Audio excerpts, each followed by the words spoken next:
इसके बारे में properties of parallel line chapter 14 class 7 का। पहले तो जान लीजिए पैरेलल लाइन किसको कहते हैं। Two line A and B are said to be parallel. दो को लाइन है ए और बी, इसको पैरेलल कब कहेंगे?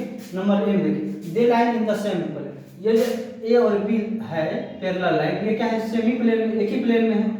दूसरा मतलब they do not intersect however far they are extend. ये आपस में एक दूसरे में क्या करता है? इंटरसेक्ट नहीं करता, बट यहाँ से यहाँ की दूरी और यहाँ से यहाँ की दूरी दोनों क्या है?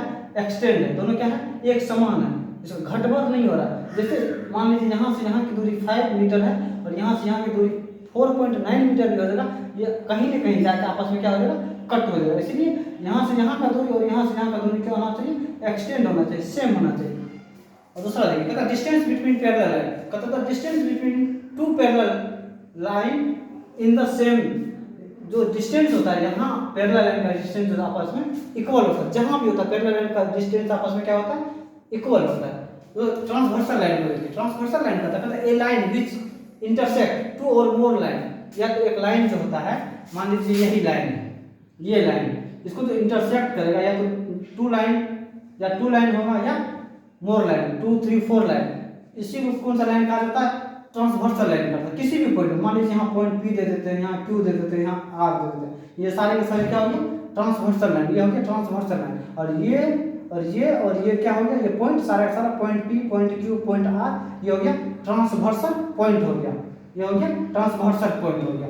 उसके बाद देखिए क्या है, उसके बाद कोरोस्पोंडिंग एंगल। कोरोस्पोंडिंग एंगल देखिए, सारे का पहले नाम दे देते हैं। मान लीजिए एंगल 1 इसमें दे देते हैं, angle 2, angle 3, angle 4, angle 5, angle 6, angle 7, angle 8। इसमें देखिए कोरोस्पोंडिंग कौन कौन होता है।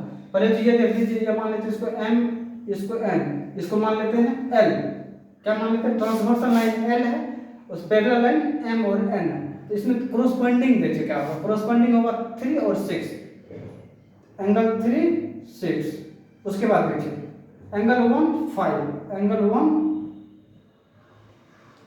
एंगल 5। उसके बाद देखिए एंगल 2, 7, एंगल 2 और एंगल 7। उसके बाद देखिए एंगल 4 और एंगल 8, एंगल 4 और एंगल 8। आर पेयर, ये सारा क्या है? पेयर में। क्या है? सारा पेयर में। Are pair called corresponding angle. सारा क्या है? पेयर में। उसमें कहता है अल्टरनेट इंटीरियर। इंटीरियर मतलब अंदर में जो, मान लीजिए एंगल 2 और एंगल 6, एंगल 2 और एंगल 6। उसके बाद कहता है एंगल 4 और एंगल 5, ये क्या है? इंटीरियर है। क्या है? इंटीरियर है। एंगल 4 और एंगल 5 क्या है? एंगल 4 और एंगल 5 ये क्या है? ये हो गया अल्टरनेट इंटीरियर एंगल। सारा क्या है? अंदर में, इसीलिए इसको बोला जाता है इंटीरियर एंगल। उसके बाद बोलेगा सर अल्टरनेट एक्सटीरियर क्या होता है? एंगल 1 और एंगल 8, एंगल 1 और एंगल 8 क्या हो गया? एक्सटीरियर। एंगल 3 और एंगल 7 एंड एंगल 3 और एंगल 7 ये क्या हो गया? Exterior angle. उसके बाद कंसेक्यूटिव इंटीरियर एंगल, एक ही ओर। कंसेक्यूटिव मतलब लगातार एक ही ओर। एंगल 2, 5 ये क्या हो गया?